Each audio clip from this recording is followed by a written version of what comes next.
तो हो जाइए तैयार, एक बार फिर से कुछ अलग लेकर आ रहे हैं हम सभी के देसी स्टार। जी हाँ दोस्तों, तो स्वागत है एक बार फिर से आप सभी का अपने देसी स्टार के बड़ी अपडेट के साथ। तो वीडियो का अंत तक बने रहे। तो हम एक बार फिर से आज बात करने वाले हैं हम सभी के देसी स्टार समर सिंह के और अपकमिंग सॉन्ग के बारे में। जी हाँ दोस्तों, तो वीडियो को बिना देर करते अब बात कर लेते हैं। उससे पहले आप लोगों से छोटी सी अपील है कि अगर आप हमारे चैनल पर पहली बार आए हैं और देसी स्टार समर सिंह हर एक छोटी से बड़ी अपडेट जानना चाहते हैं तो प्लीज दोस्तों चैनल को सब्सक्राइब कर लें और बेल आइकन प्रेस कर लें, जिससे आपको हर एक छोटी से बड़ी अपडेट मिल जाए अपने देसी स्टार समर सिंह की। चलिए बात कर लेते हैं इनके इस अपकमिंग सॉन्ग के बारे में। तो आप सभी को बता दूं कि इस गाने का बोल रखा गया टिकुलिया पर। जी हाँ दोस्तों, ये बिल्कुल रोमांटिक सॉन्ग बनाया गया है और इस गाने के सिंगर हैं देसी स्टार समर सिंह और उनके साथ हैं कविता यादव। दोनों ने मिलकर इस गाने को एक बार फिर से आप लोगों के लिए तैयार किया है। और वहीं इस गाने के राइटर की बात करें तो आलोक कुमार जी ने इस गाने को राइट किया है। जी हाँ दोस्तों, और वहीं बात कर लें इस गाने के म्यूजिक डायरेक्टर की तो एक बार फिर से ADR आनंद जी ने इस गाने को म्यूजिक दिया है। तो चलिए दोस्तों अब बात कर लेते हैं इस रोमांटिक सॉन्ग की रिलीजिंग डेट की और किस चैनल पर आप सभी को देखने को मिलने जा रहा है। तो आप सभी को बता दूं दोस्तों कि इस सॉन्ग को लॉन्च किया जा रहा है बॉस म्यूजिक भोजपुरी चैनल। जी हाँ दोस्तों,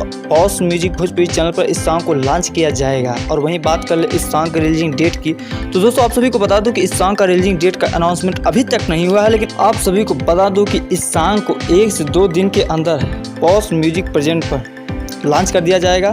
तो बहुत बहुत शुक्रिया वीडियो के अंत तक बने रहने के लिए। इस तरह की हर एक छोटी से बड़ी अपडेट पाने के लिए हमारे चैनल से जरूर जुड़ें।